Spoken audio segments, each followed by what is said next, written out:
live. Hey, welcome. My name's Luke, and That's how I usually talk. And today we're going to be talking about some stuff. We're going to be learning some stuff, so welcome.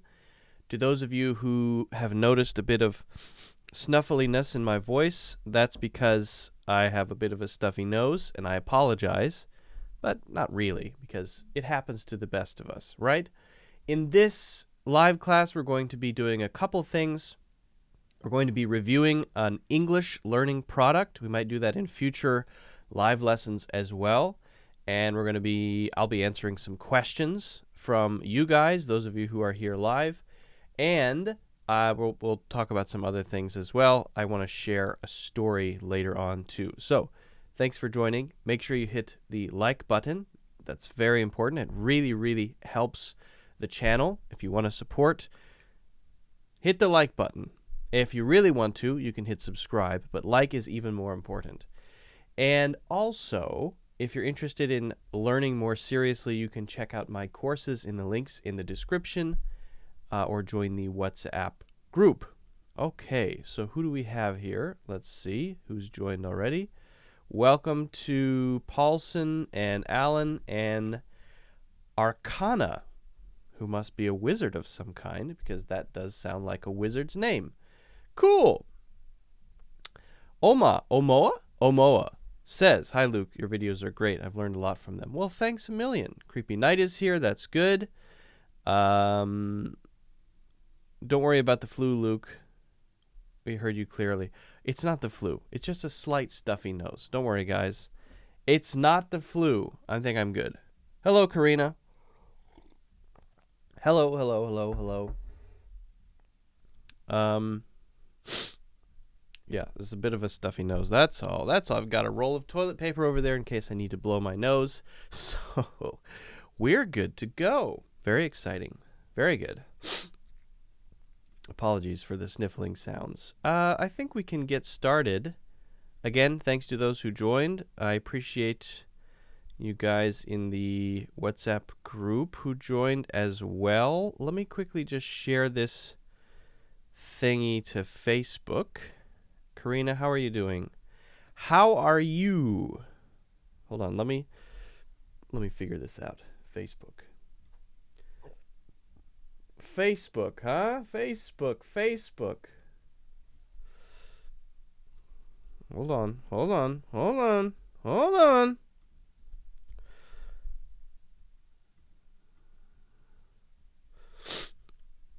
Hello, Ahmed. Welcome. Good to see you here. Good. Everybody's here. This is all good.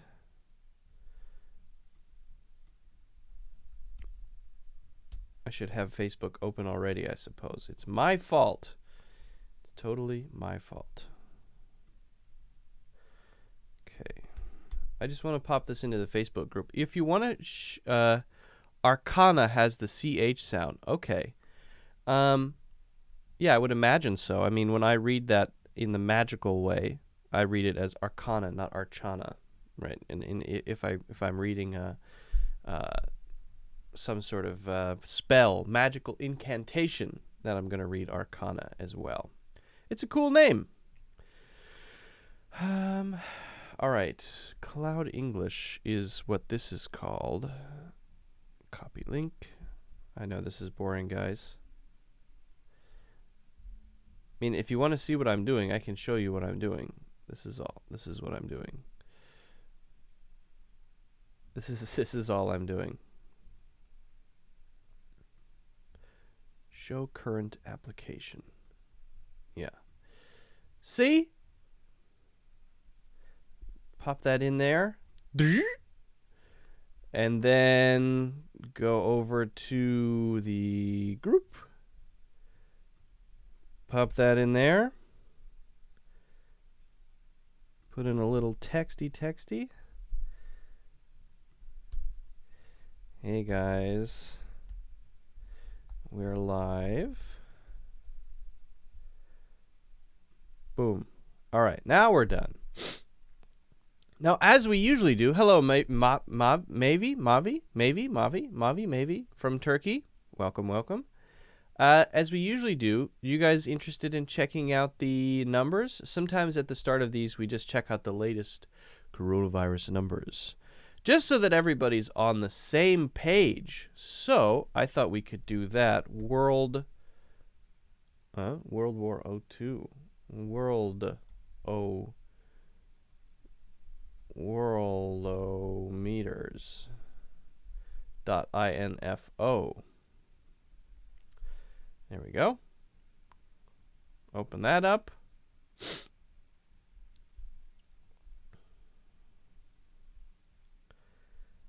And we click on, did anybody want to buy a fun, epic, memorable, forever spin top? That's cool. Hand sanitizer, masks, American masks, very good. Those are very obnoxious ads. And we'll hit the coronavirus one. Wow. We are now at 2,145,000 cases. Obviously, it's much more than that, but those are the tested ones. Deaths, 144,061. Recovered, 545,721. Again, this is worldometers.info. Pop that into the chat for those of you who are interested in keeping track of the numbers. And then we go down to the report here. Wow. Crazy. 667,000 cases in the United States. Totally now 330 over, almost 34,000 deaths. Crazy number. Let's check out New York, where I live. This is where I live, New York. 16,251. Oh my God. Did it jump up a couple hundred overnight? It was like 12,000 yesterday, I feel like. What the? Crazy. New Jersey is getting up there. Massachusetts is getting up there. Michigan is getting up there. Now Louisiana has a spike. They did Mardi Gras. People were out partying when they shouldn't have been. That's probably bad. But these numbers are in the tens and in the hundreds. So I guess that's good news. I guess that's good news, right? I mean, better news than New York for sure. So this is a good website. I think it's good. Okay. So that's that. That's the update. That's the quick update. And I think it's good to just sort of know what the numbers are and pay attention to it just because. Now, I know you guys probably have questions and stuff, but before we get to the questions, I wanted to do something that I thought would be fun. I try to figure out how to put it on the screen, but if someone can figure it out, please let me know so that I can have my phone on the screen at the same time.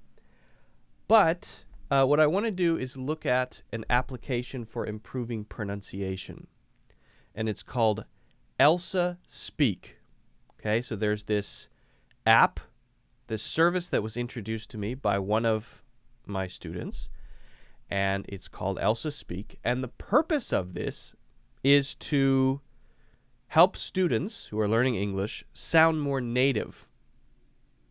So you go into the service, you pick out your native language, and then you select your level. I was told by the student who recommended that I was told by that student that only advanced works and everything else doesn't work because the other levels don't work because it just says, oh yeah, it was good. So apparently only advanced works. We're going to take a look at it. I'm going to try to put on a bit of an accent and see. And then we're going to see how it is. I have not reviewed it before. So when I'm looking at this now, I'm looking at it for the first time. Okay, I haven't done it. I haven't used it. This could be a disaster. I don't know. We're going to see. Okay?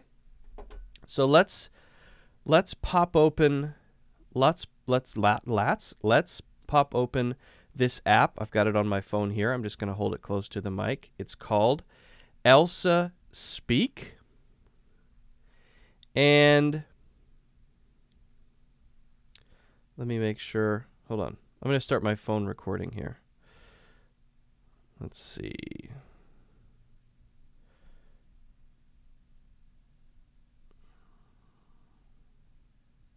Okay.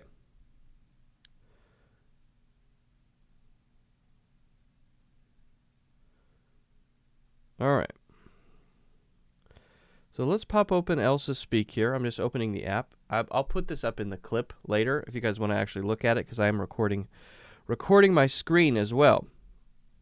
Okay, so the interface here says Elsa Pro upgrade. I've made a free account, but I haven't done anything else. I just didn't want to spend time doing that. So I've made a free account here, and I can go to the settings and I can change my profile, which includes my mother tongue.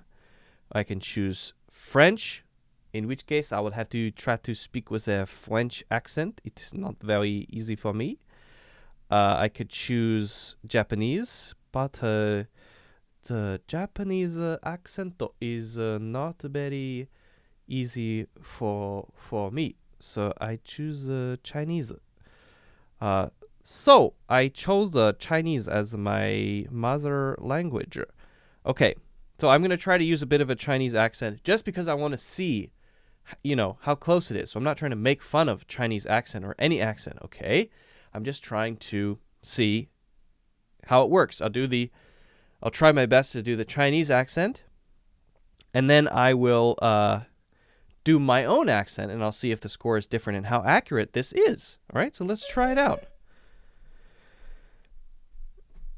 All right, so the first thing you have to do is, I think, get your personal learning plan. Okay, so you have to find your level, and I would assume that means there's some sort of evaluation. So let's do the evaluation. Obviously, I need to have good internet, a quiet place, and headphones. Headphones? Can I do it without headphones? All right, let's just try it without headphones. If I need headphones, I'll get headphones. Okay. This summer, it says on the screen, this summer I will visit a new country with 2 of my best friends. Okay, here we go. I'm going to do a Chinese-English accent. This summer I will visit a new country with 2 of my best friends. This summer I will visit a new country with 2 of my best friends. Analyzing. Okay, now I can play it back. I will visit a new country with 2 of my best friends. Okay. And submit and continue. Okay. It looks like I have 1, 2, 3, like 7 or 8. Okay, so I'm just going to go through these one by one. We will go sightseeing and stay at a resort by the ocean. Okay. I'm just going to buzz through these really quickly. We will get to enjoy a nice room with a beautiful view of the ocean. Next one. Save and continue. Our resort offers several leisure activities. You can go snorkeling with thousands of fish, join various excursions nearby, or book a relaxing massage. The weather will be very good. We look forward to swimming and sunbathing. The weather will be very good. We look forward to swimming and sunbathing. Nothing beats chilling by the beach in the summer heat. It will be hard to leave. Nothing beats chilling by the beach in the summer heat. It will be hard to leave. We're about halfway there, folks. I plan to arrive in late July and would love to take a really long train ride across the whole country. Next. The three of us will meet each other in the north and travel for a month together to the south. I have a lot of experience with Chinese English, so I think it's my most accurate English, non-native English pronunciation. We're doing an evaluation on an app, guys, called Elsa Speak. That's what it's called. Elsa Speak. And I'm doing the evaluation to see if this thing is accurate or it sucks. I'm trying to do a Chinese accent so that it can pick out whether it's good or not, and then we're going to evaluate it. And we have 1, 2, 3, 4, 5, 6, 7 more of these to do. Okay, so please be patient. We're going to check it out after this. I know it's boring. We'll get there. All right, here we go. I just wanted to do this live. I'm testing it out. I've never used this before. Here we go. We would like to avoid the urban areas that we usually visit as we're looking to relax and escape the noise of the city.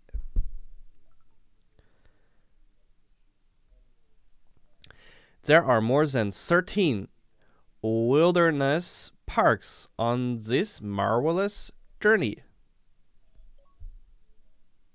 There are more than 13 wilderness parks on this marvelous journey.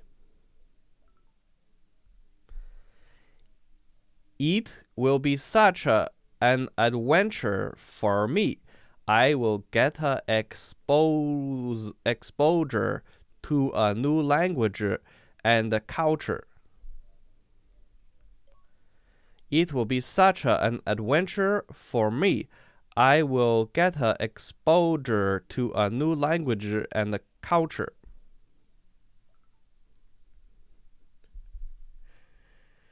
Every place I travel to now, I can speak proper English. Every place I travel to now, I can speak proper English.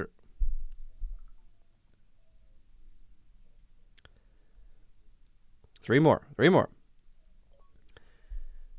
The voice I have can now be heard. It makes a huge difference in my travels. Strangers have become my closest friends. They explain stuff clearly to me.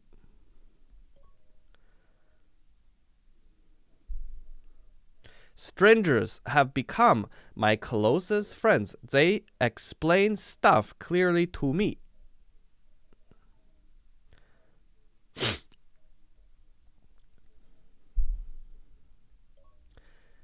They really trust me. I am not afraid but proud.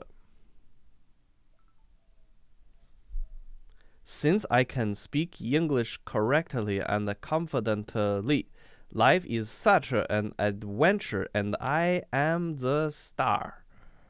Oh. Since I can speak English correctly and confidently, life is such an adventure, and I am the star. All right, I've reached the end. Here we go.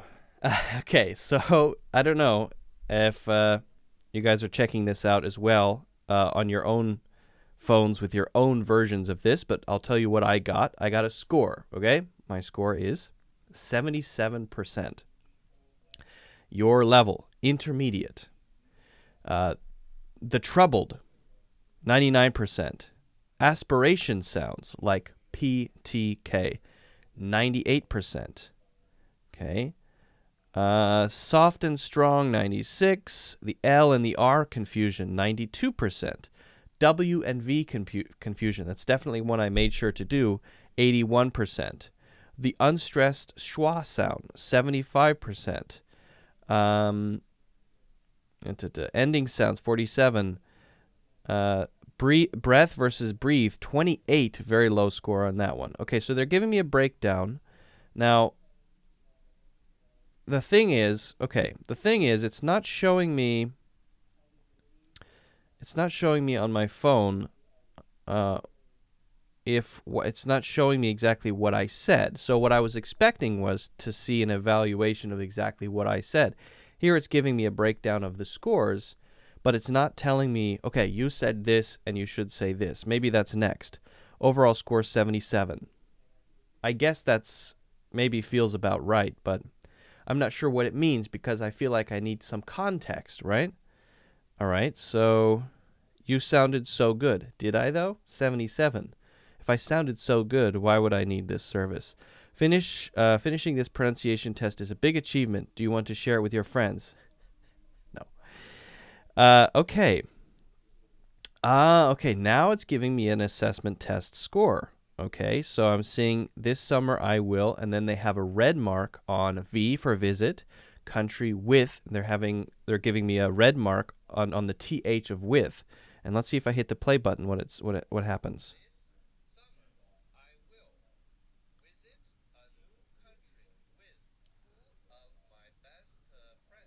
Okay, so it's giving me problems or problem parts of each thing that I read, which is kind of cool, actually.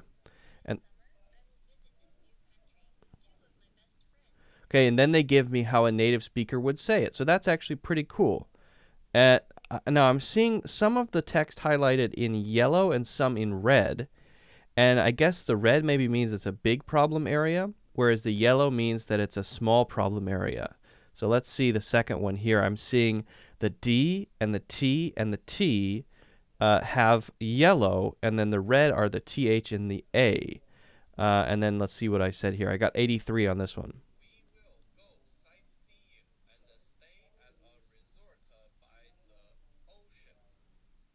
Okay, and then if I listen to this. We will go sightseeing and stay at a resort by the ocean. Okay, now they're giving me the native sentences. Okay, so I mean, this is pretty cool. The first part, the score breakdown, I wasn't that impressed with. Now I'm more impressed that they're giving me my sentences back to me, highlighting the problem sounds, and giving me a native example. So that's actually pretty cool. I like that. Now I can see my learning plan.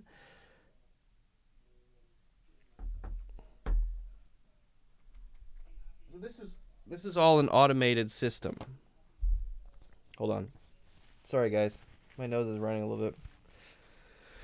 All right. So they're starting me with...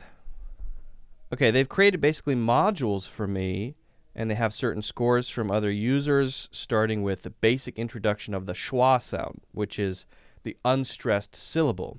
All right, so that's pretty cool. Now, then you may be thinking, all right, well, great, but if I'm good at this, I should be able to, once I get at a native level, get 100%. Does it work for that?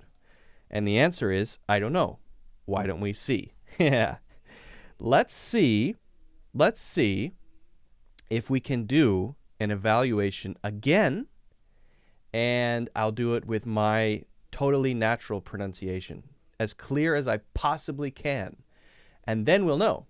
If I got a 75 the first time, then we can say, all right, well, yeah, maybe that's right. I wasn't able to say certain sounds correctly, the TH sound, the Z sound, RL, a lot of different things. What if I take it as a native speaker? So I have here an option to retake test. Oh, I'm sorry, I said 75. I got a 77. Okay, so I'm an intermediate level. I got a 77. I should be able to retake test with my native pronunciation, and I should be able to get a 100. And that would be proof that it's pretty accurate, right? And then I can recommend this service.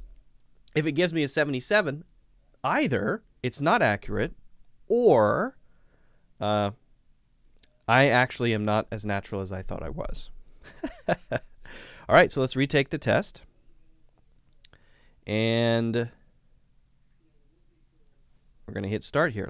Hold on. Let me close my door. All right. Here we go.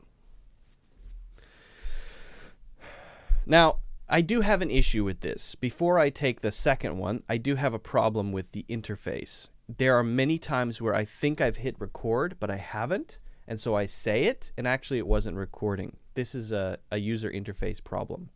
Okay, so that would be a design problem. It stops recording automatically after you finish reading it. So it detects what you've said and stops. In which case, I think it doesn't really make sense to have a stop button. So the recording function is a little confusing and I think takes some time to learn. That's a bit of a problem. It's not a major problem. It's not a reason not to use it. If it turns out to be accurate and I can get a perfect score here, then I would say that those small design issues are pretty minor. So let's see what happens if I take it again. Here we go. This summer, I will visit a new country with 2 of my best friends.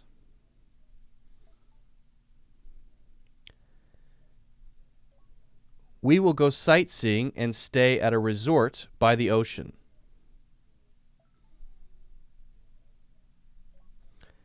We will get to enjoy a nice room with a beautiful view of the ocean.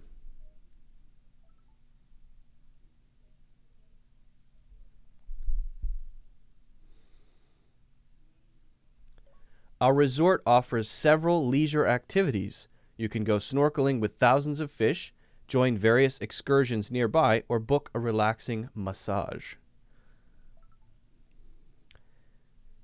The weather will be very good. We look forward to swimming and sunbathing.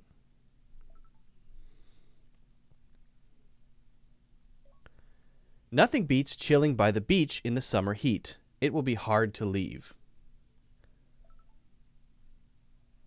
Nothing beats chilling by the beach in the summer heat. It will be hard to leave. I plan to arrive in late July and would love to take a really long train ride across the whole country. The 3 of us will meet each other in the north and travel for a month together to the south.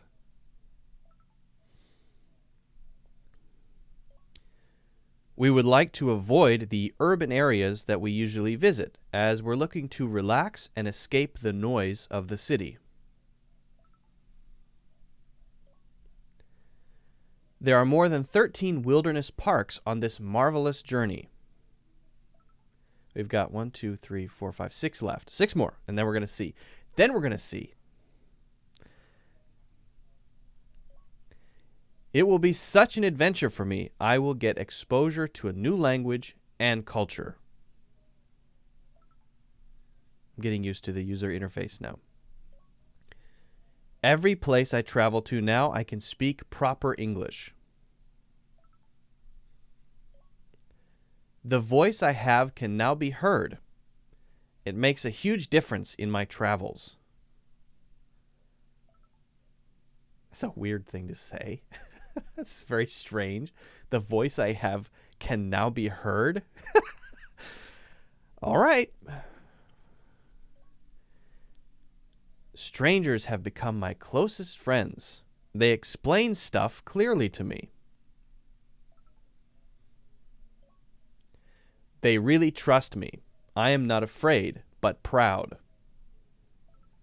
Congratulations, buddy. Since I can speak English correctly and confidently, life is such an adventure, and I am the star. These examples are silly, all right?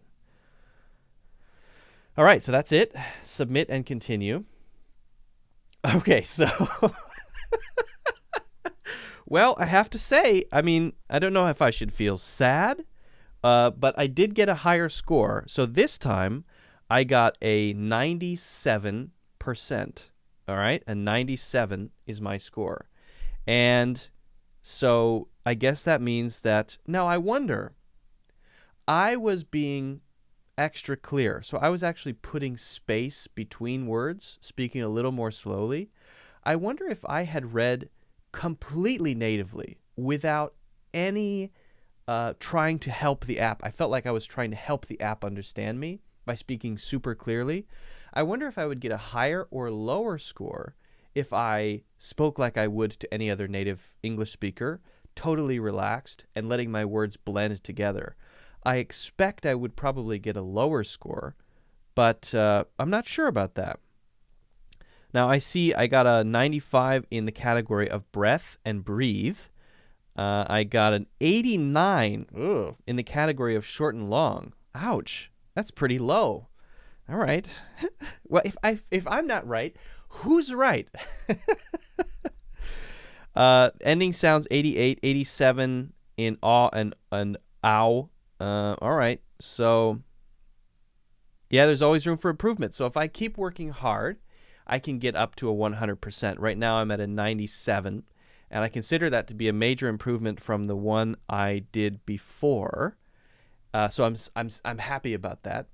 However, I do feel like I want to catch up and get that 3%. And I'm going to test later. I'm going to see if I do completely natural with no gaps between words, completely fluid, very fast, if I get a higher or a lower score. I'm definitely curious to see how that works. I'd really like to see how you guys do with this. As far as I can tell, this is completely free until you start taking the modules, so you get to do the evaluation for free. So check out Elsa Speak. Let me know in the comments what score you get. I'm very curious to see the scores you get. As you can see, I went from a 75 or a 77? Whatever, to a 97. So I went up significantly, and now I know where I need to improve as a native English speaker. Apparently, my long and short vowel sounds have some trouble. I'll work on it. You work on it. I'd love to hear about your scores, your strong and your weak areas. Let me know in the comments. By the way, don't forget to subscribe. Don't forget to hit the like button. It really helps out the channel. And I'm looking forward to seeing what you guys get on this app and if you think it's useful or not. All right. Does that mean your native English is better than American English? I don't know what it means. I don't know what it means. I really don't know. What does it mean? You tell me what it means. I don't know what it means. I have no idea. Hello, Edward. Good to see you. I'm going to turn this light slightly. There we go.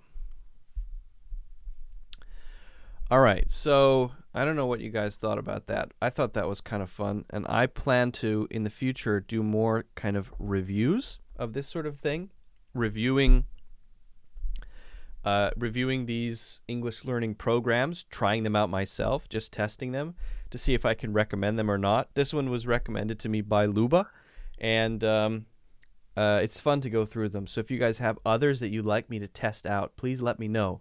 You can let me know in the WhatsApp group or in the comments or wherever. That's fine. And I'm going to see if I missed any of your questions.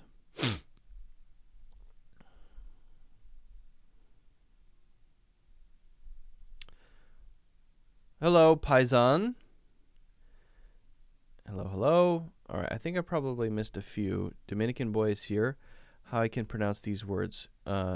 Chose and show. Is there any difference between them? They're very different. They're very different. Okay, so we'll pop that one up as well. Hey, Lolly Lolly. You missed the... Did you miss the fun? I can try to do it. I wonder how I would have done if I had tried to do it with a French accent. That would have been fun too. I could try it in different accents and see which scores I get according to different accents. That might be fun.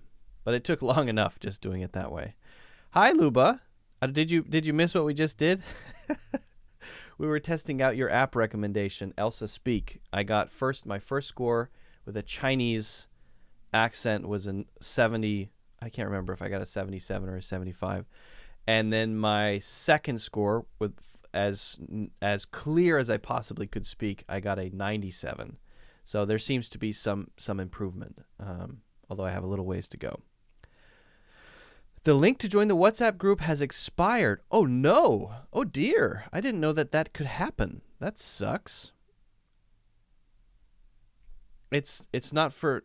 Oh, yeah, I know it's not for native speakers, but you know what? I wanted to test it out and see, because it's proof to me that it is able to determine some things. If it can give me a 75 or 77 when I'm trying not to speak natively, and then can give me a 97 when I am trying to speak clearly and naturally, that means that it's not just making up scores. It's not just randomly saying, "Oh, great job, you did it."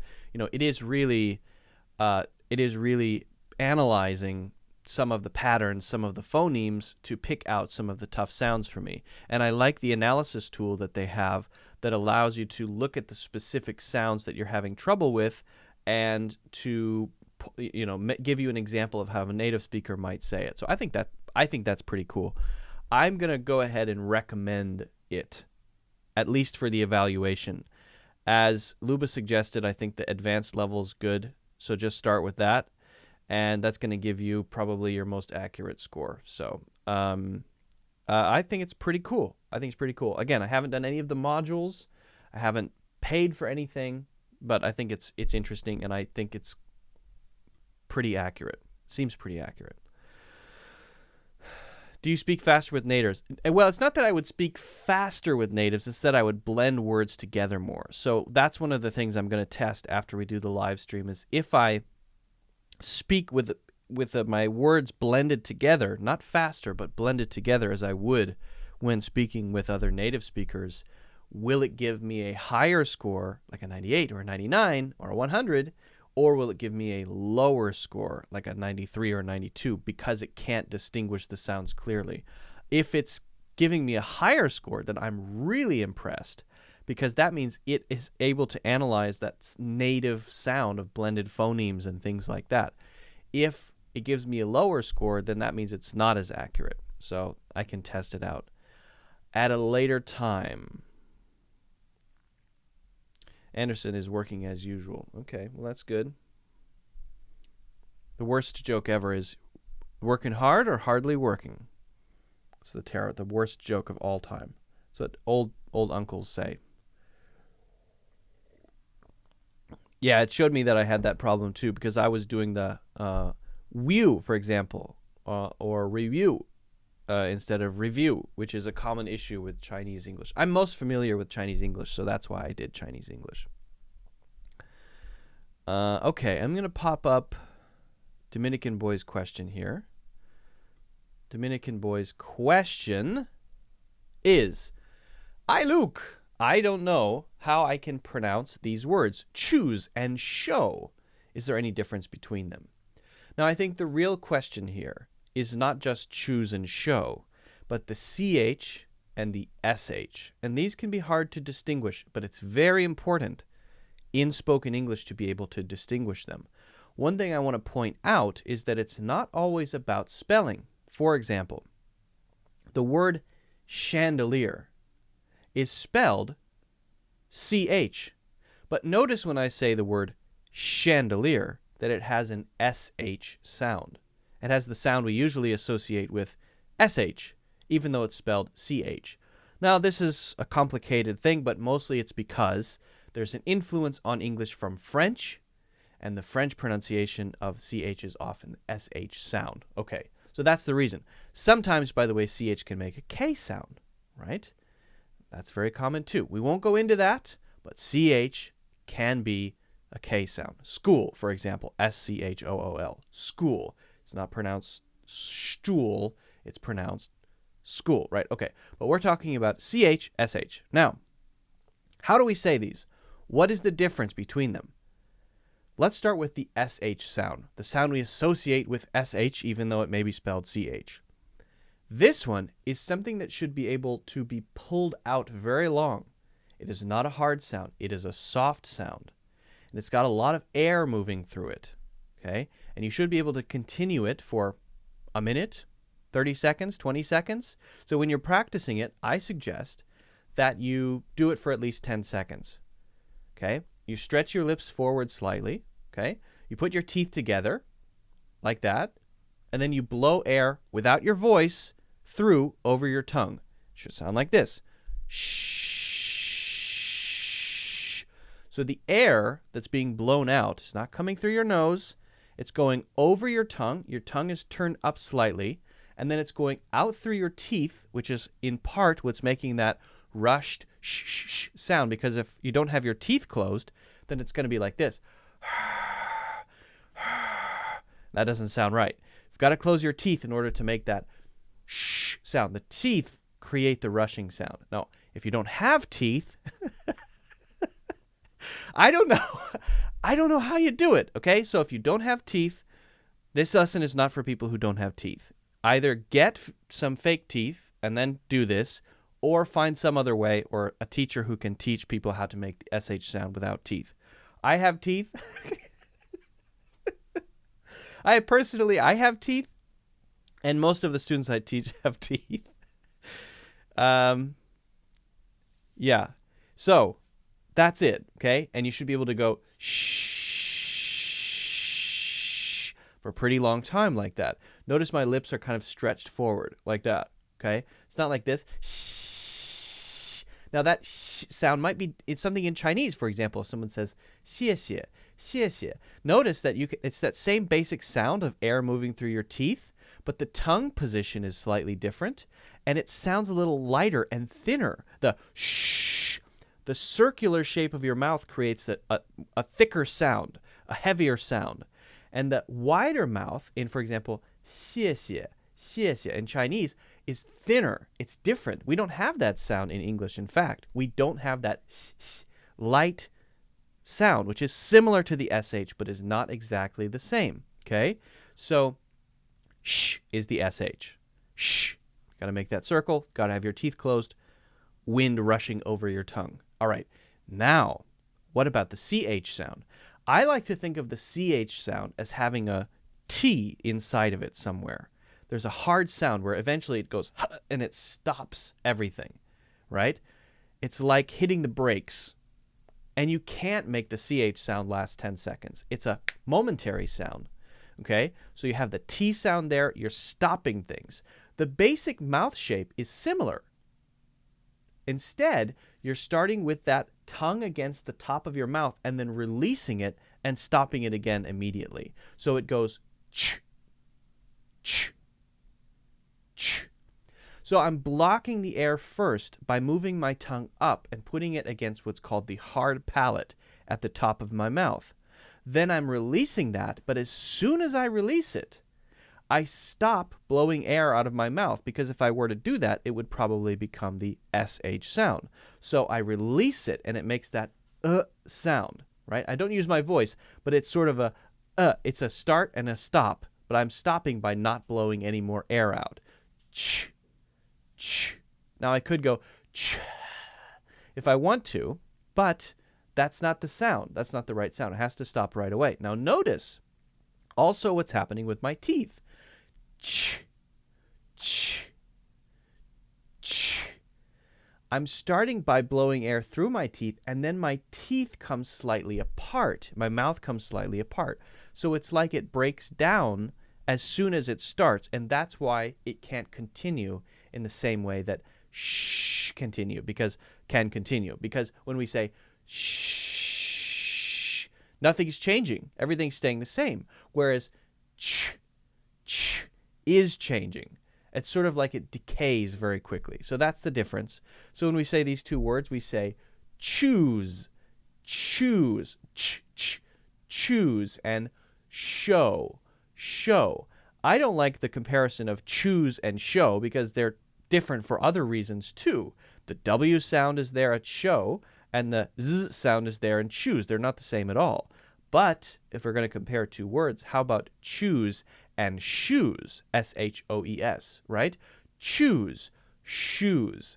That one helps us clarify the difference because the ending of both of those is the same. Z, z, ooze, ooze. The only difference is the beginning. Ch, ch, sh, sh, ch, ch, sh, sh, ch, ch, sh. Choose, shoes, choose, shoes, choose, shoes. So hopefully, Dominican boy, that answers your question. Hopefully it's clear how we make these two different sounds. Remember to separate it from from spelling, because if it's just spelling, sometimes we're going to say the CH sound is the K sound. Sometimes we're going to say the CH sound, especially if it comes from a French word like chandelier, we're going to say it as SH. So just be careful of that. Note the sounds and the differences. It's important to pay attention to the mouth shapes. And guys, if you haven't already, make sure you hit the like button, please. That really helps the channel grow. It tells YouTube that there's something happening here. Please pay attention. It really helps. And also, if you really want to see future videos, don't forget to subscribe and also check out my courses in the links in the description. All right. All right. So I do hope that answers your question. Could you pop up, let's table this? Yeah, that's a good one. I like it. Teeth are very important. Yeah, teeth are extremely important. If you don't have teeth, I can't help you. I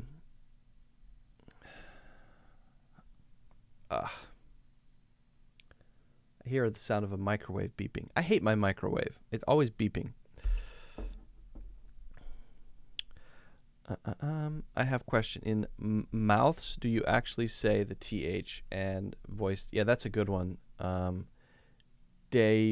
DeZone. That's a good question. Gertie, could you please explain to me when I can use find, find out, and discover? Yes, that's a great question. So we got table this, find out, and discover, and also mouths. And we can talk about months too. Omoa says pronounce t-shirt and teacher. Yeah, sure. T-shirt, t-shirt, t-shirt, t-shirt, t-shirt, t-shirt at the end there. Teacher. So the T sh sh sound, and then t at the end. T-shirt, t-shirt. Teacher, t ch ch ch chur. No T at the end. That's the difference.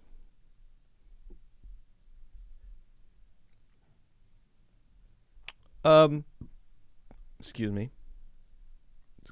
I'm sorry. All right. I'm going to send the invite link here. Someone said that the link is broken. I'll fix it. I'll fix it. But here it is for anyone who wants to join the WhatsApp group.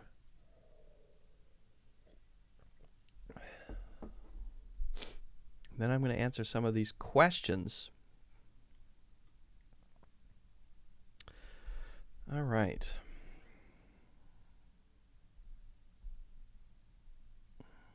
I'll probably post the Elsa Speaks one on this channel, just because I'm going to add the video on top of it so you can see what's going on with the video too. And so I really hope you guys can take the evaluation and let me know in the comments how you did. That'd be awesome.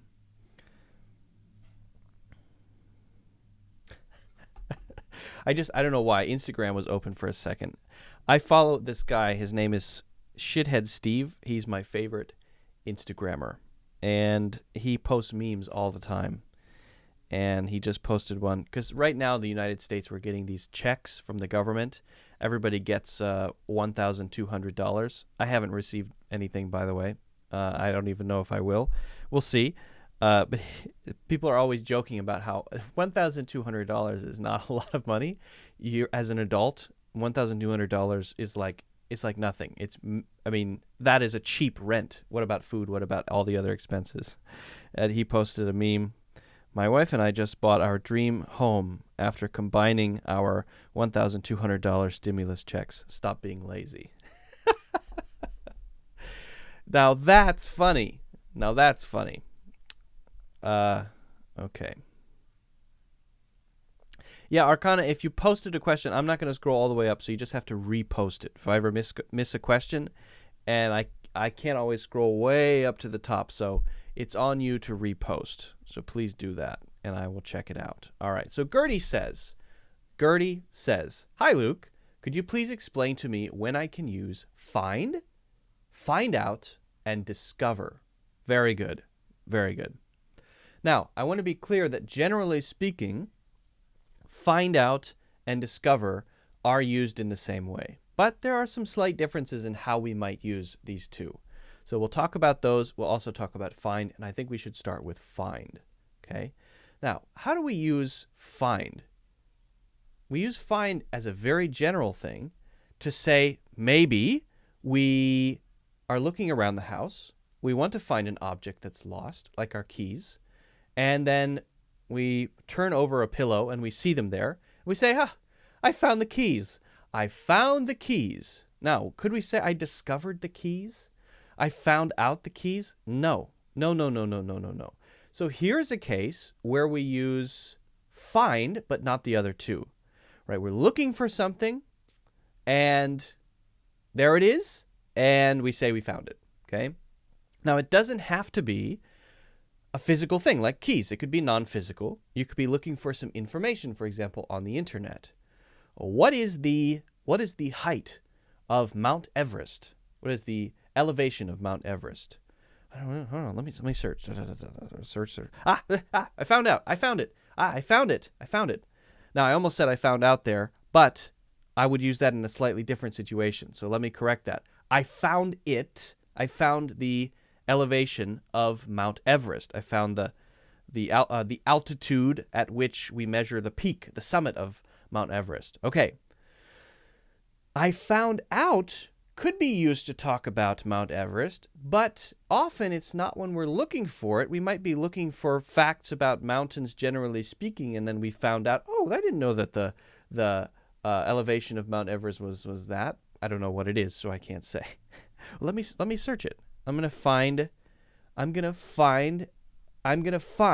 what the elevation of Mount Everest is. This will be a good way to use our example, right? So let's pop this open and search on my computer.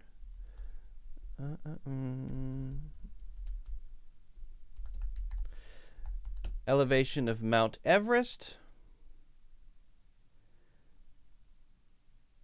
29,029 feet.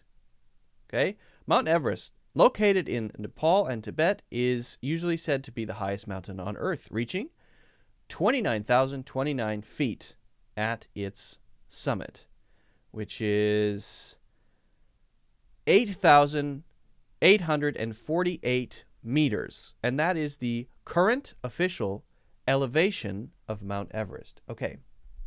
Now, I was looking for that information. I got that information. So now I say, I found that information. Okay.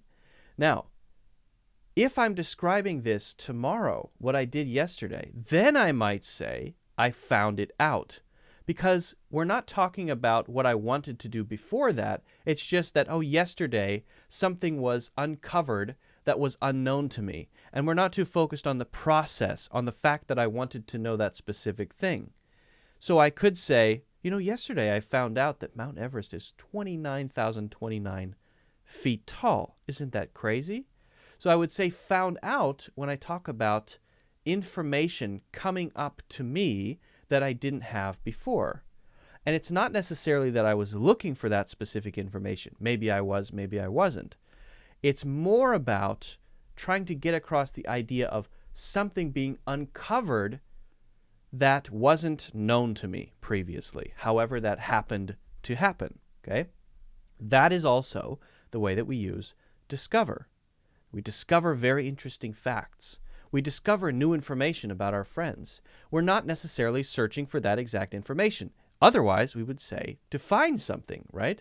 I'm trying to find my birth certificate. I'm trying to find the amount that we spent on the sofa last week, okay? But if I discover a website that sells sofas very cheaply, it's not that I was looking for specific information. It's that some new thing that I didn't know about is now revealed to me. So I say, I found this really cool website. I was looking for it.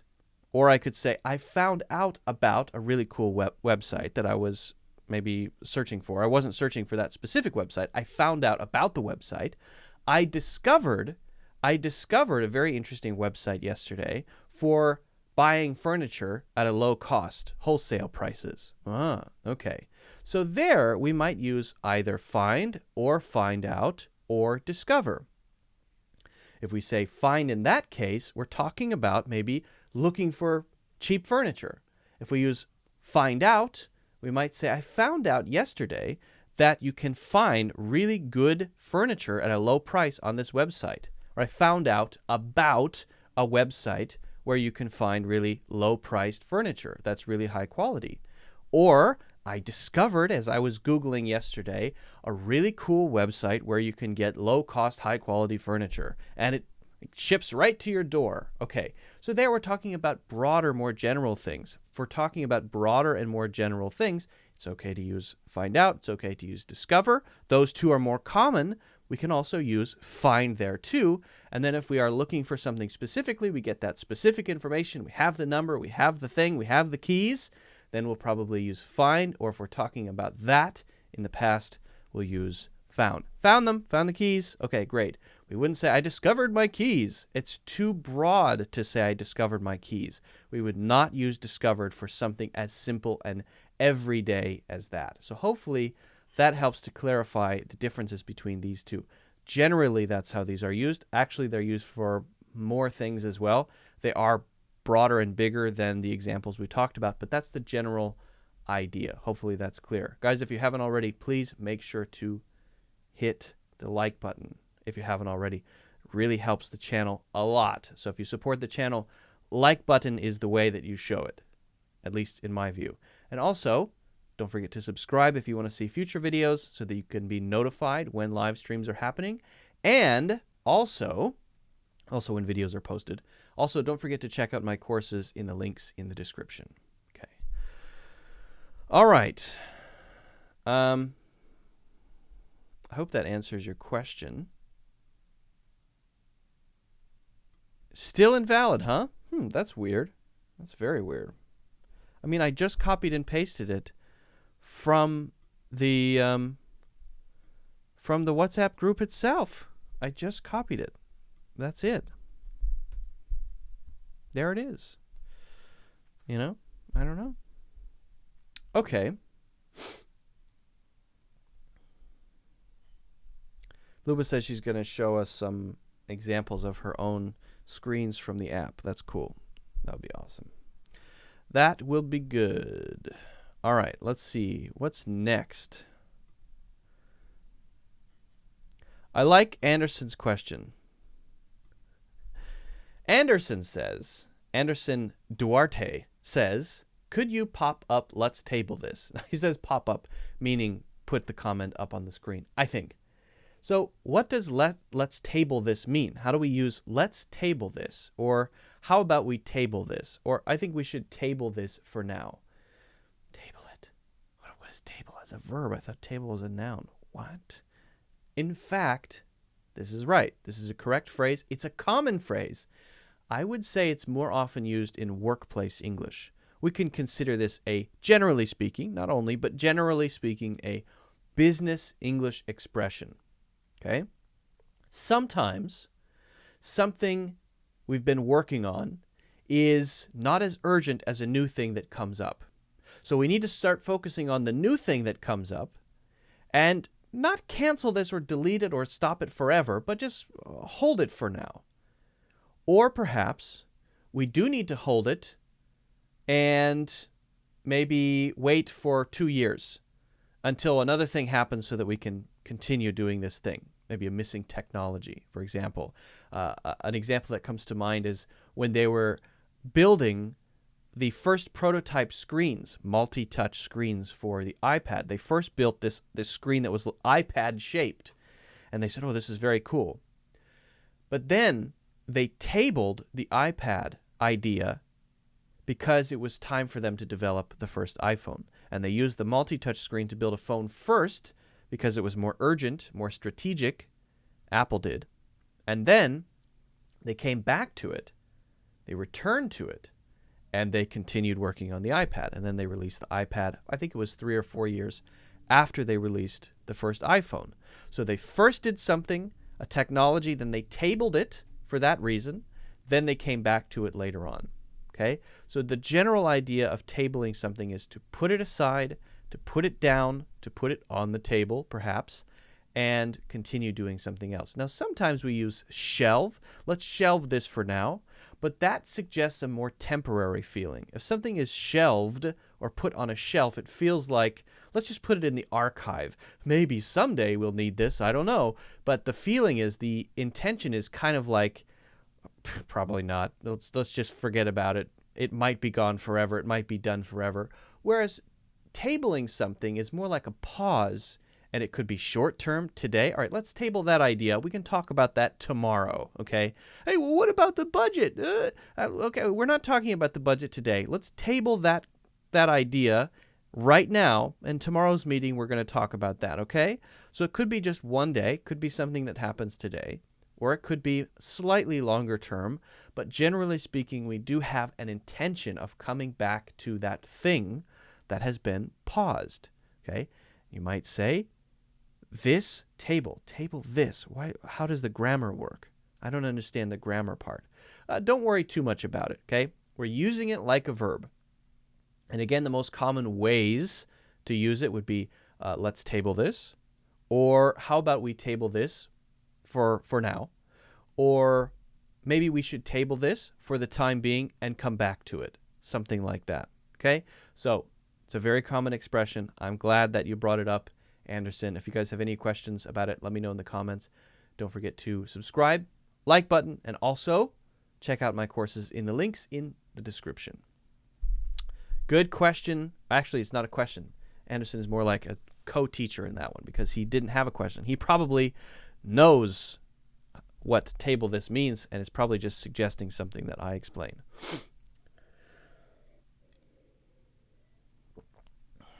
All right, what else do we have here? Davin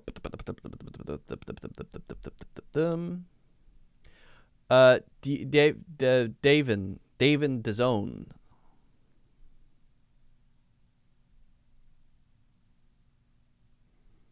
All right, I like this question because it's a good pronunciation question.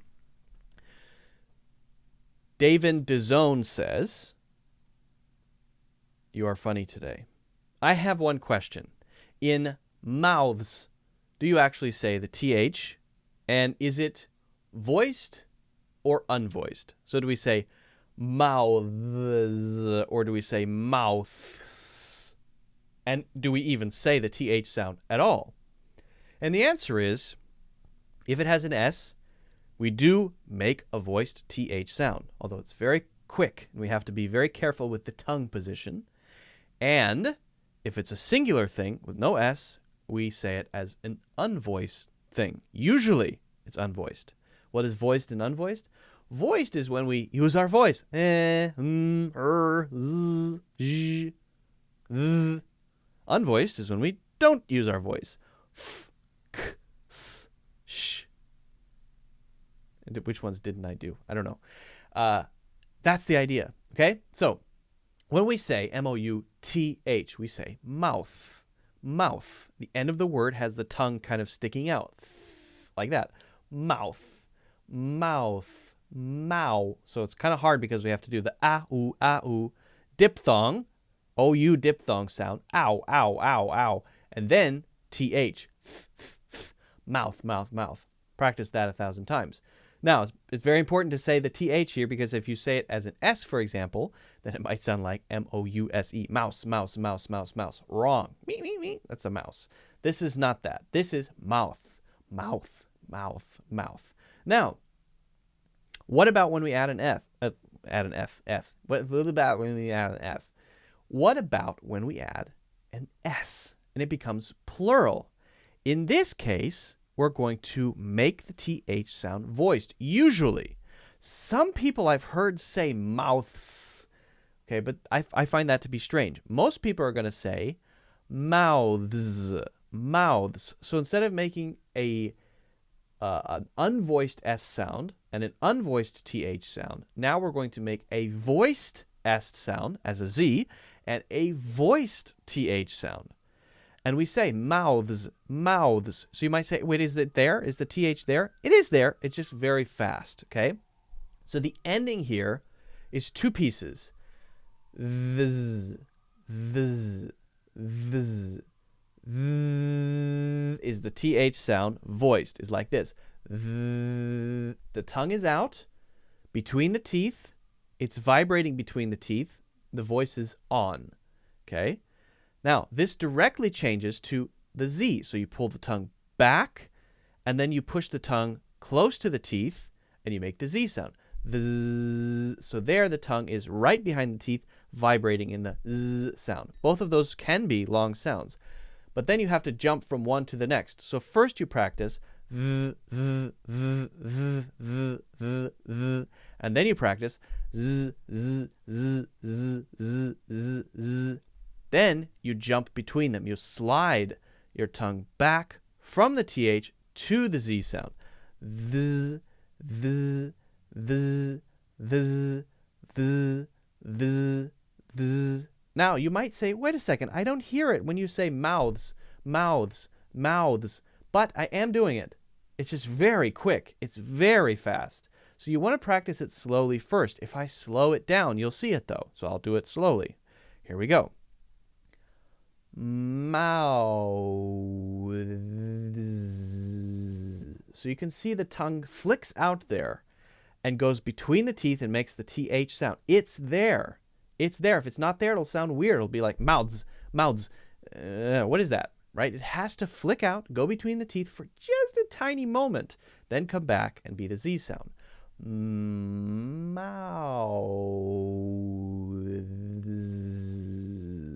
Even when I slow it down, it's only sticking out for a second. But it is the Z. Now, you don't have to stick your tongue out like this. That would be ridiculous. That sounds crazy. But it is out a little bit. Mouths, mouths, mouths, mouths, mouths. It's there. If you practice it enough, slowly and then slowly speed it up, make sure you keep all the sounds there. It will sound right. Okay, so just be careful. Just be careful to make it, because if you don't, it's going to be weird. It's going to sound something like mouths, which is different and not even a word. Okay? So hopefully that's clear. It's a very good question. I'm glad you brought it up. It's very important to practice that voiced and unvoiced TH and the voiced and the unvoiced S. Very, very important. Good question. Good question. Guys, don't forget that. Subscribe. Check out the courses in the links. That's it. All right. Good question from Davin. Excellent.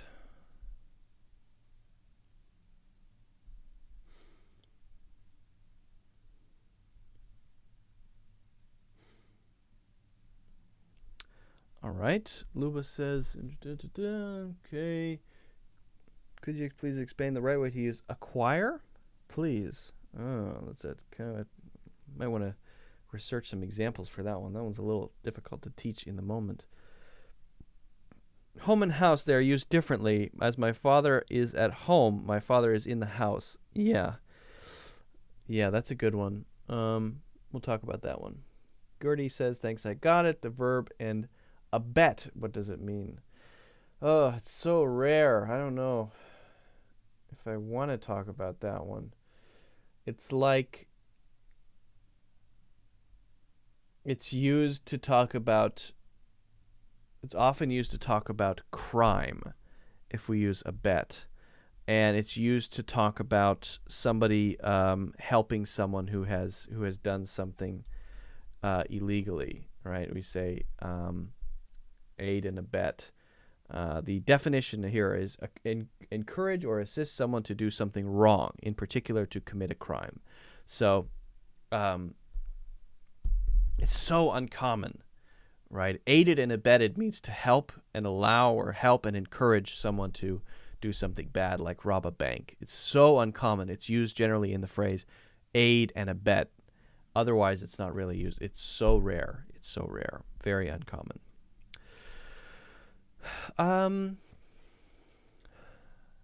Let's see here. I'm going to go with Arcana's question here because it is an interesting one. I'm going to take a sip of coffee first.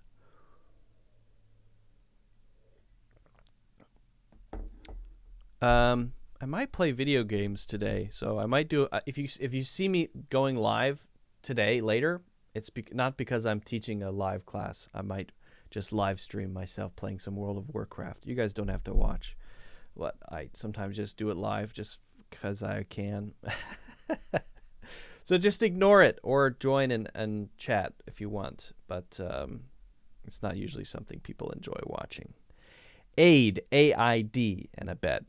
Aid and abet. Aid and abet. Aid and abet. Aid and abet.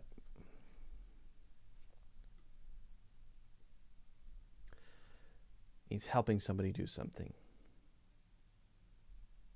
illegally. Okay, so I need to think for a second about Arcana's question before I answer it, because I don't want to give a dumb answer. I was trying to think here clearly. Yeah.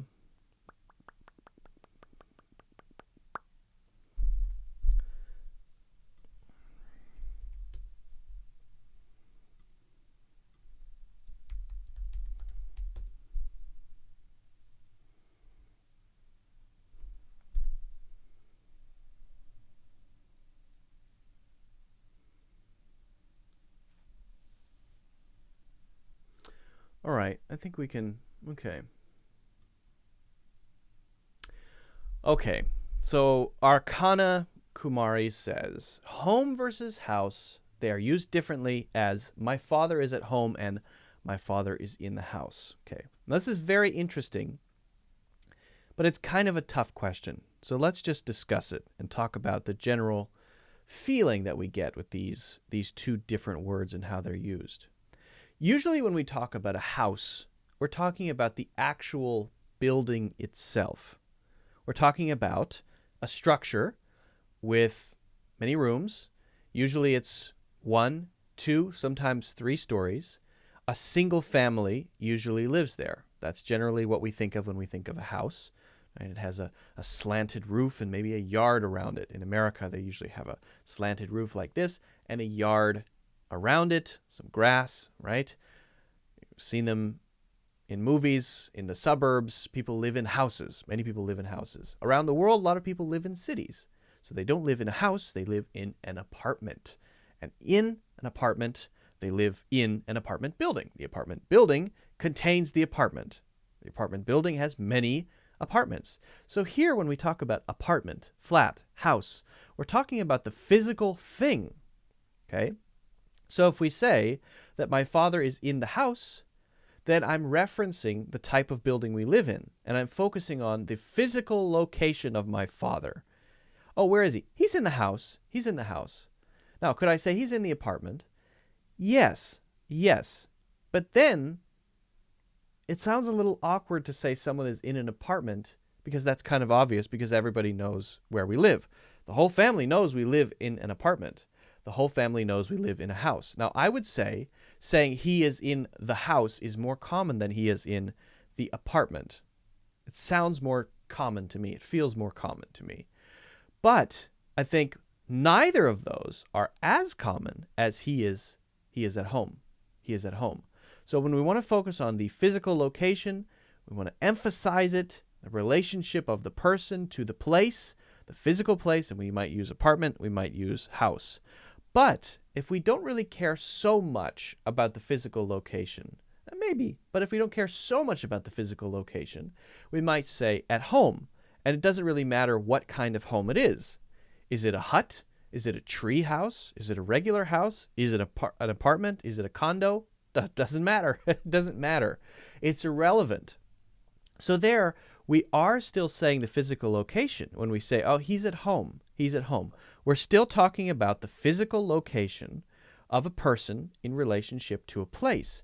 Except now the place, the kind of place it is, doesn't really matter, right? Because if I say someone is at home and someone is in the house, that's slightly different in a couple of different ways. If home is a house, and we'll talk about that in a second, you might be walking around in the yard by a tree, mowing the grass.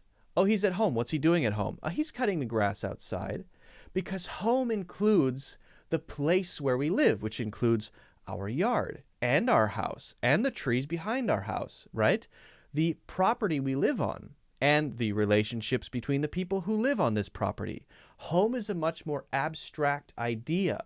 It's less about only the physical building and more about where we live as an idea, as a more abstract idea, which includes the physical location, but could include the yard and could include our family. And this is sort of represented in the expression, home is where the heart is. If we say home is where the heart is, that means my home is where I say it is. If I'm traveling, it's where I am then when I'm traveling. That's what my home is. Some people see it that way. Now, home could be abstracted even further. You could say, my home is in India. That means this country represents my idea of home.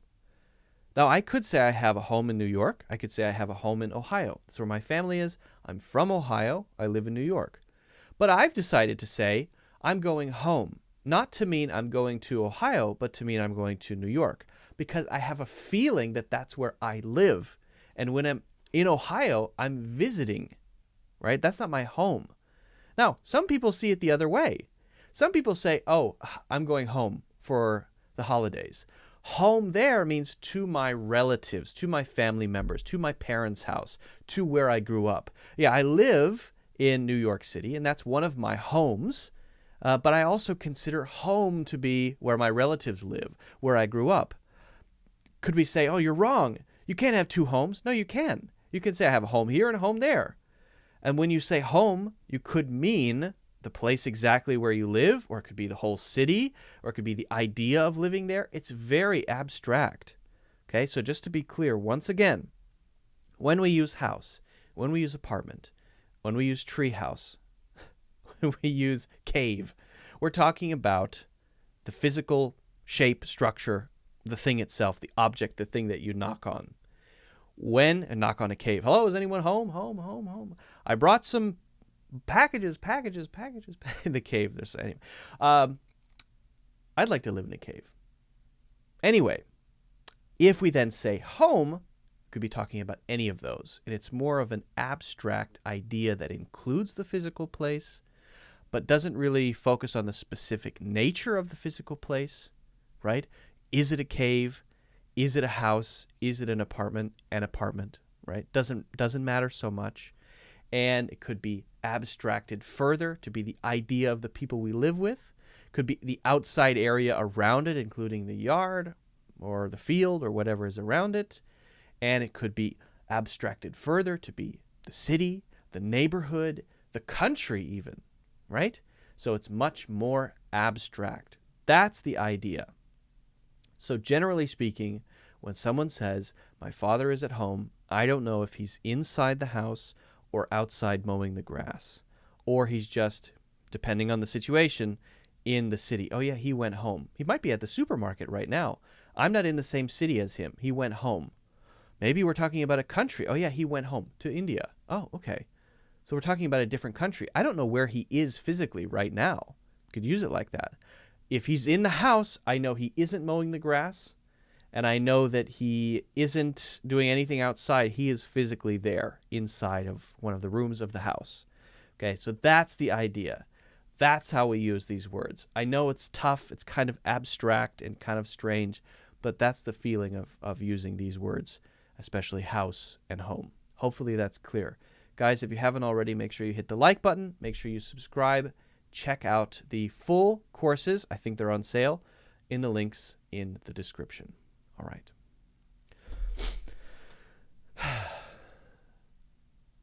But, hopefully that makes sense. You didn't ask a silly question. You asked a very good question. It's just hard to answer.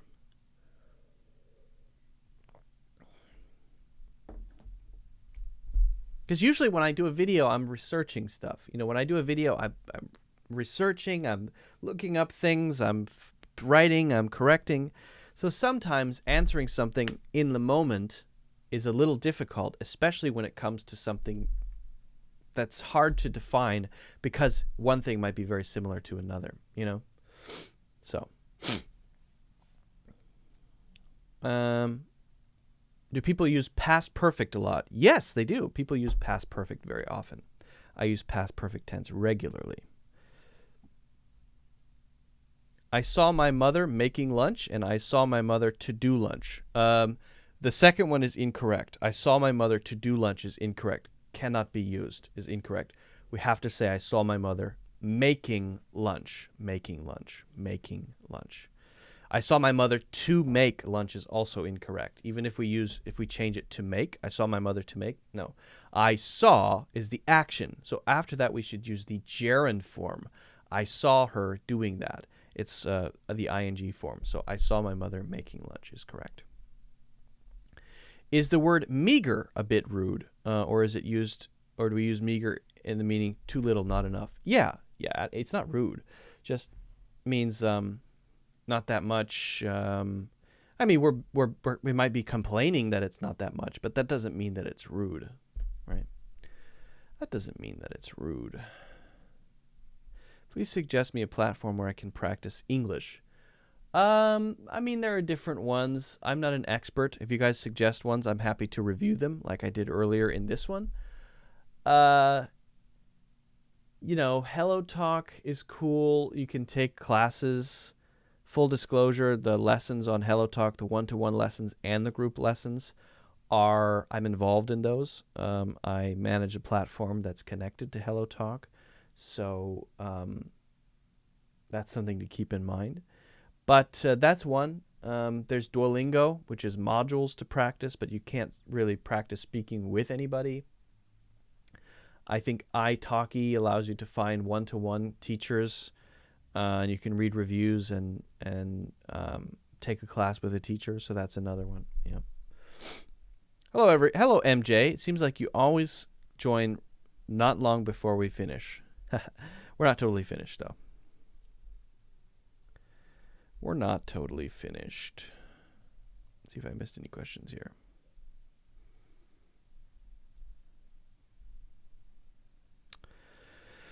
So I wanted to do something slightly different. I wanted to try like a story time thing. Tell a story. So I'm going to tell a true story about myself. And just because I think it's interesting. And if you guys have questions about it, I'll answer them after. So I have a lot of stories from traveling. I've traveled a lot. And so I've decided it might be fun to just share a few of them in some of the live classes. So Tandem. Okay, I haven't heard of Tandem. I'll have to check that one out. Tandem. Tandem.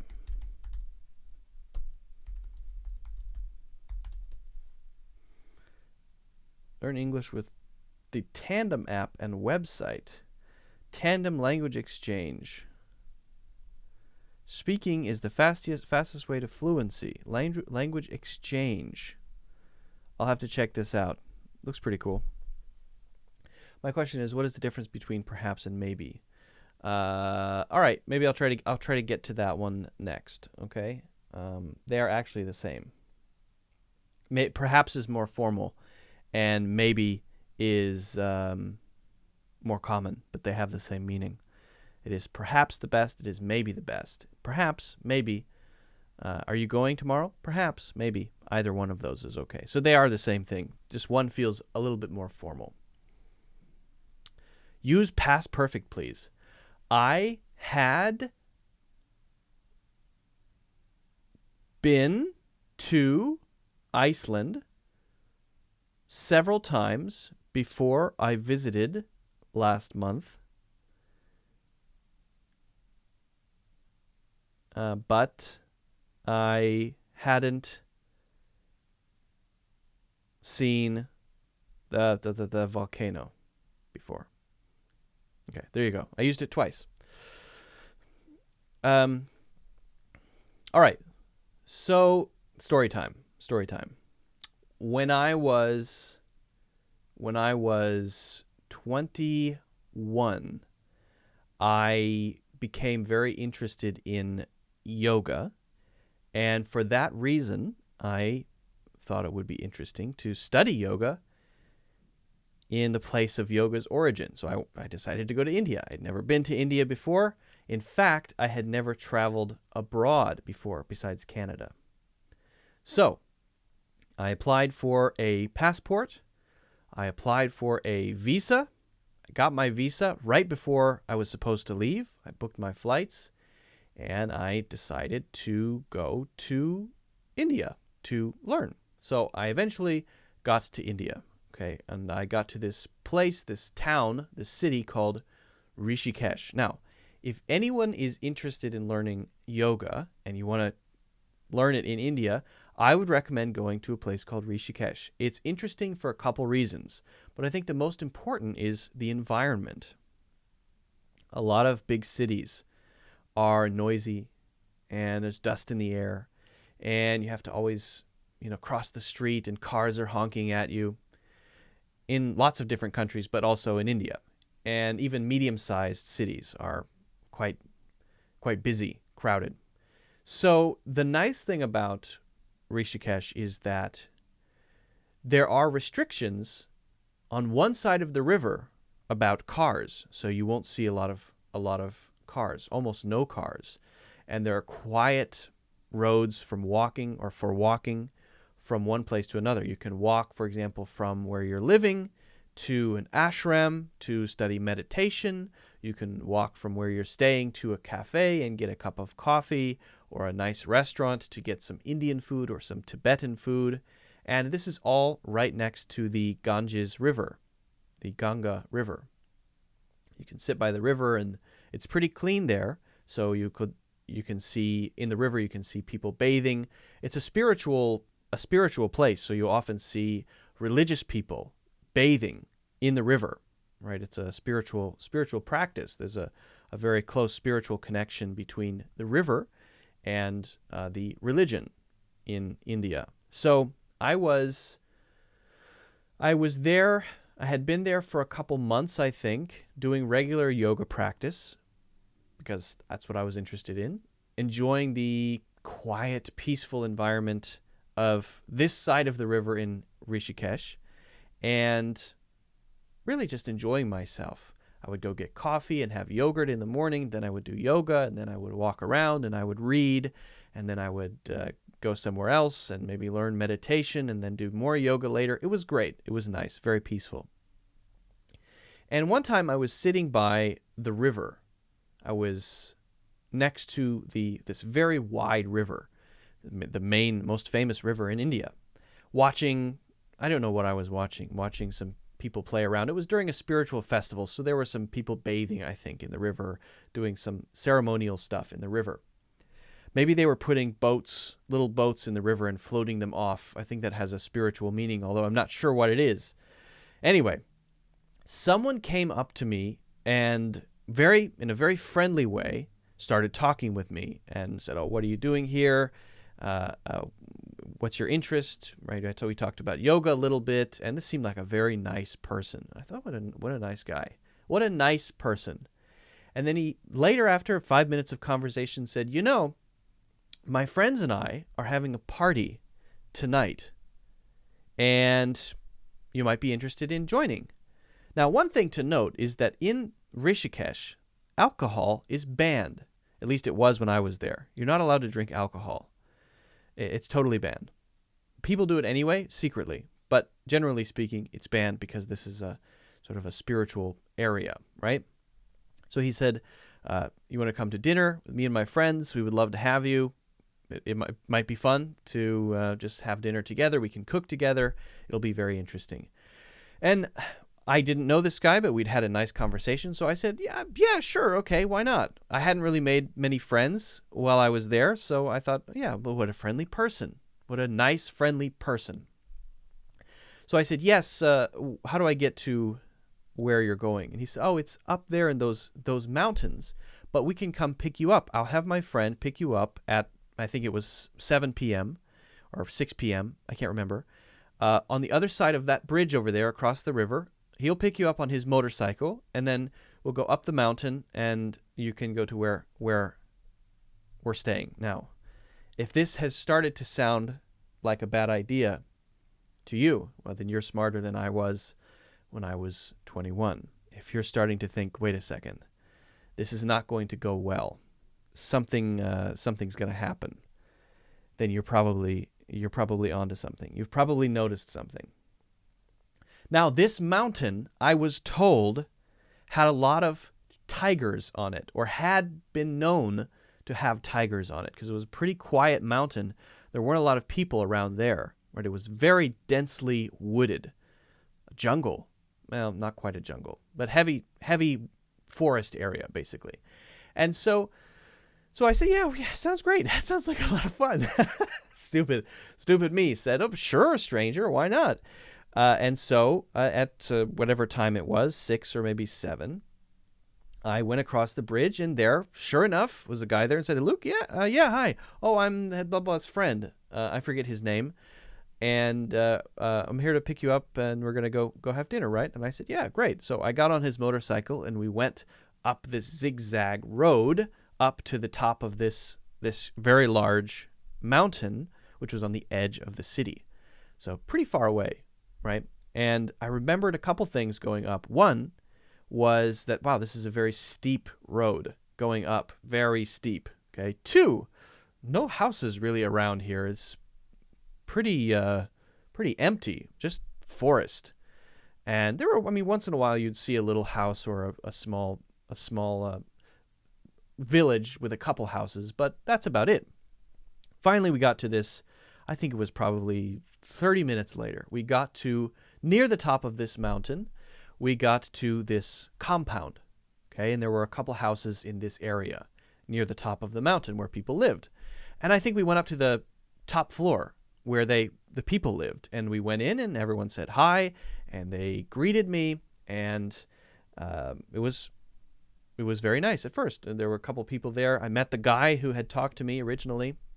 He said, hi, how are you? I said, oh, good. He said, was it comfortable getting here on the motorcycle? And I said, yeah. That's no problem. It was great. Thanks for inviting me, And then actually they did start cooking. They started cooking. And I started to have a strange vibe. I started to have a vibe of these people really watching me carefully when I wasn't looking at them. And it was just an impression. It was a feeling. But it started to make me feel a little uncomfortable. But I sort of dismissed it. And then the guy who had originally invited me said, hey, can I talk to you? Do you mind if I talk to you alone for a few minutes?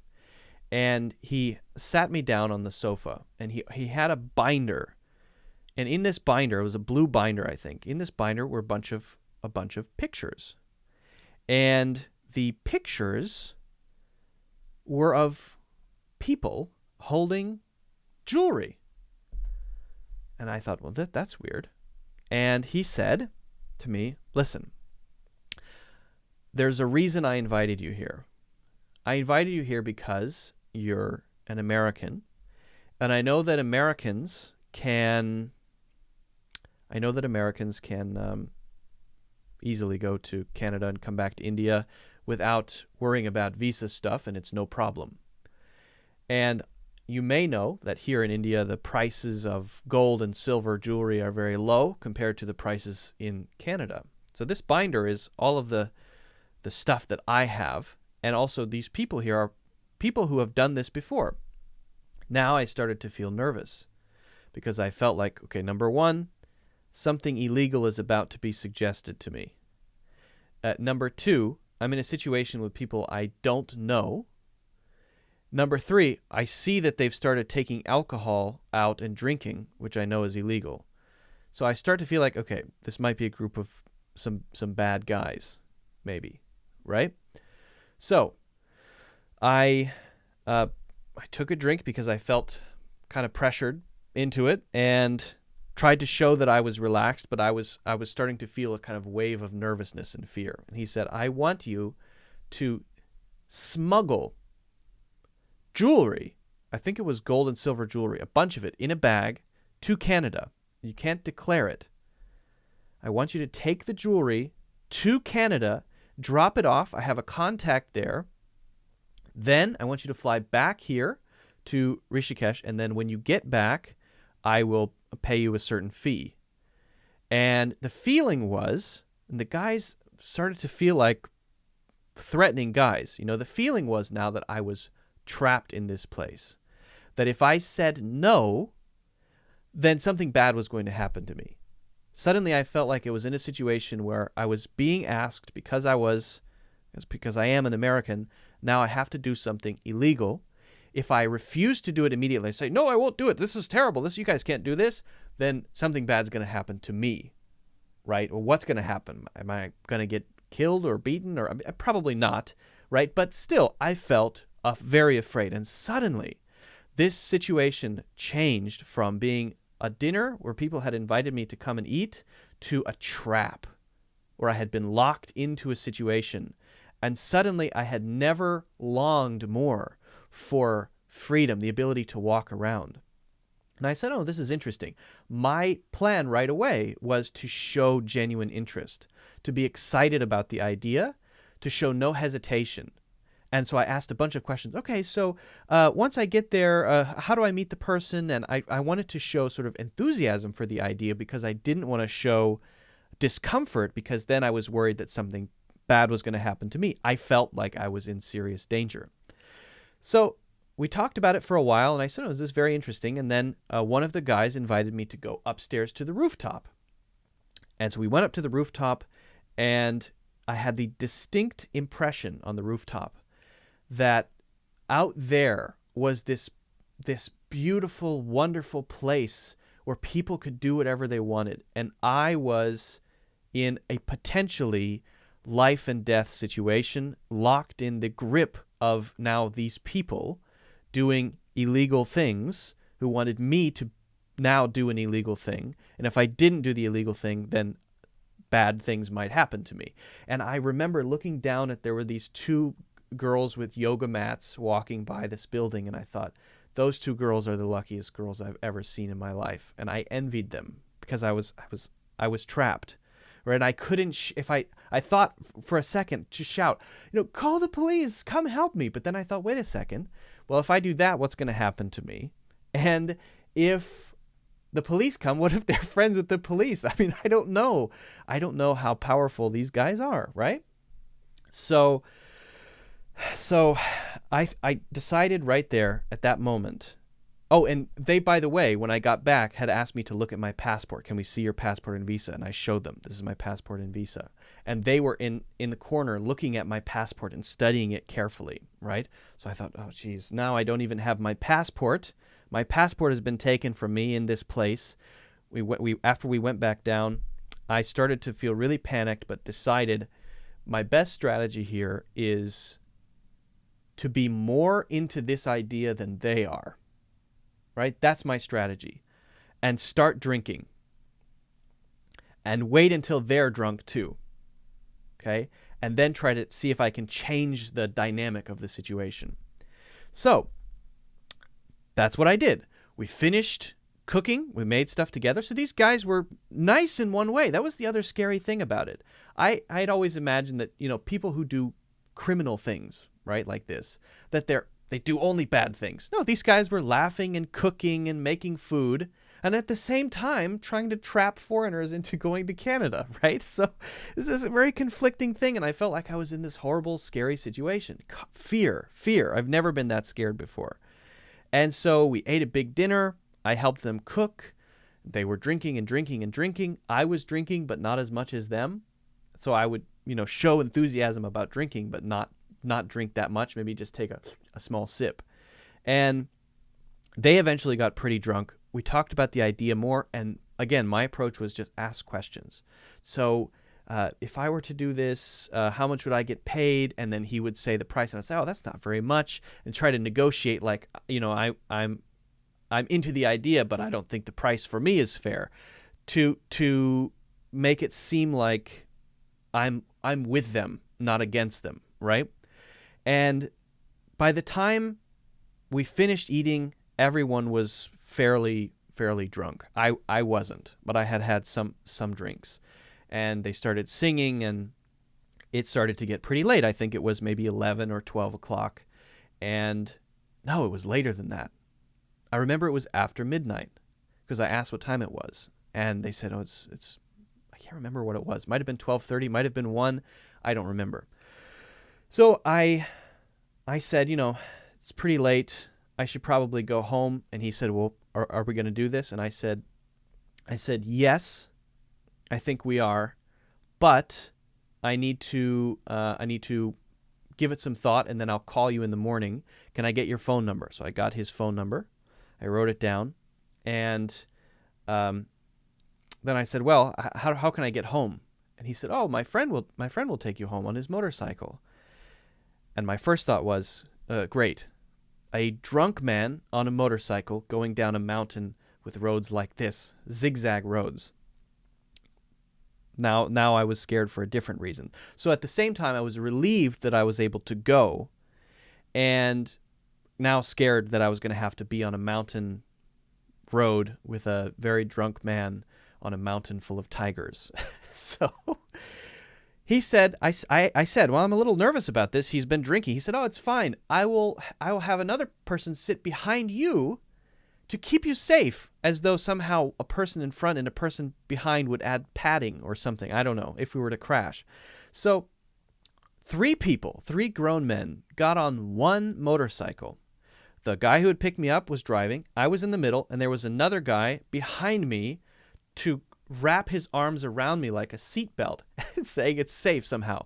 This guy and this guy were drunker than drunk. They were extremely drunk. Okay, this road is like this. It goes down and zigzags back and forth. And remember, I'm thinking tigers, tigers, tigers. So you would think he would go slowly. He flew down the mountain on the motorcycle back and forth. It was like zzz, zzz, zzz.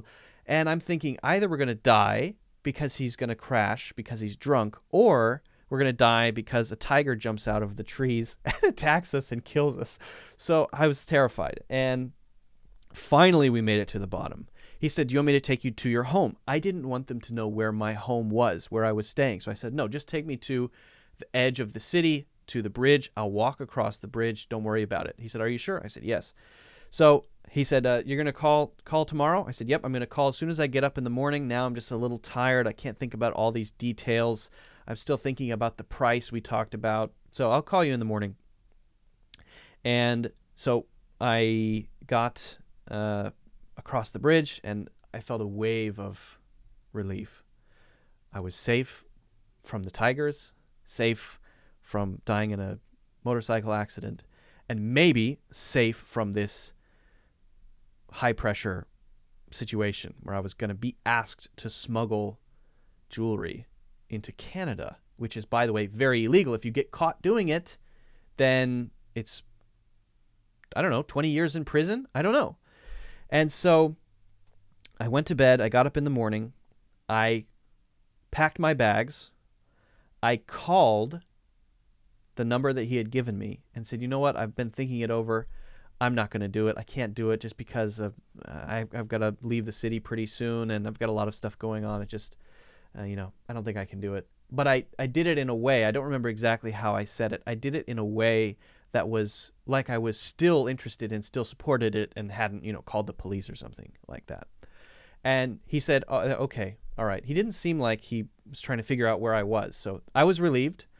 That day, I got on a train and I went to another city. I went to, I think, New Delhi. I got out of that situation because I was worried I was going to run into him on the street somewhere. He would be walking around trying to find me. So that might be the most afraid I've ever been, and the most caged I've ever felt, like I was in a cage and couldn't get out. And I remember that distinct feeling of being afraid on the rooftop in a place that I couldn't get out of.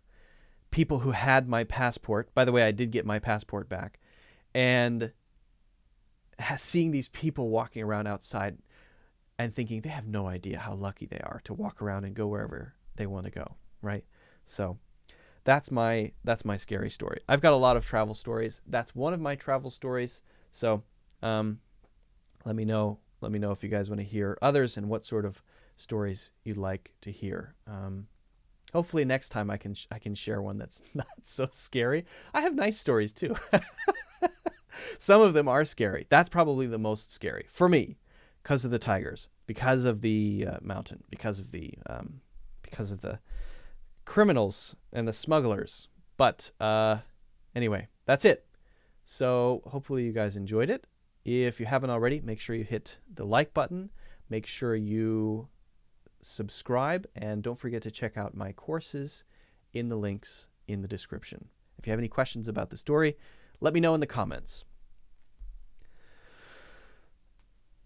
Yeah, the situation is crazy, right? Now, I don't remember. There are a couple details I'm a little fuzzy on. I don't remember the time we left. It could have been midnight. It could have been 3 in the morning. I seem to remember it was 3 in the morning, but it might have been earlier. I just know it was very late. And I know that there could have been it could have been a really dangerous situation. It was very, very scary. But the trip to India overall was a good trip. I really enjoyed it. Yeah. Okay. No, see, if you file a complaint against them, then you have to engage with them, and then you're in a more dangerous situation. So I just wanted to get out of the situation.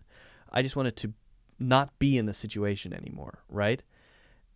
Because if you engage with them or report, then you are risking, I think, taking a further risk, and I just wanted to avoid that. So I left the city. Yeah. Yeah.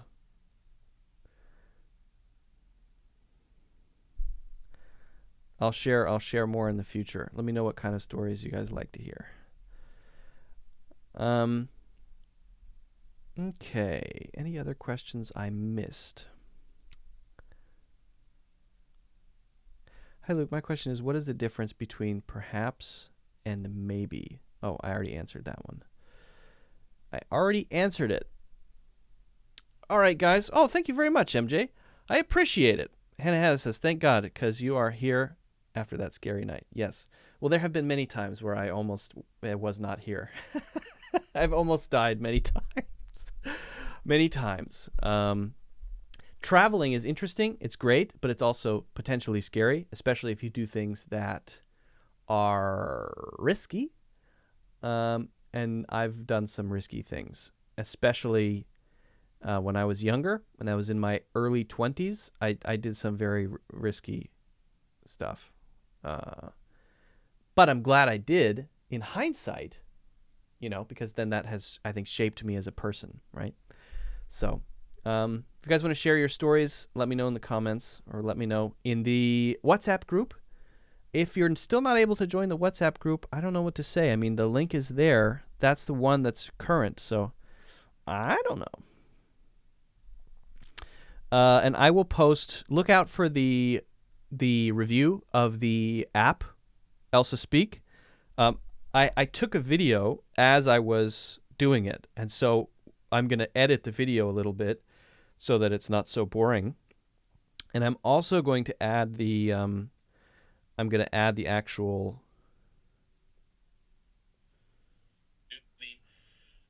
going to do a Chinese English accent. Amazing. So I'll add that on top of the screen, like here, for example, when I post it, so you guys can see the whole thing. So look out for that. I don't know if I might post that to the main channel. I might post it to the Clips channel. I don't know. And if you see me streaming later today, then it's not because I'm teaching. I'm going to play some video games later, because I just finished writing the culture course, and so I'm going to relax a little bit and play some video games. That's my plan. So guys, thanks for joining. Thanks for the great questions. Thanks for hanging out. Thanks for hitting the like button. And I will catch you guys. Maybe tomorrow. I probably will do another live class tomorrow. So see you guys tomorrow. Have a good one.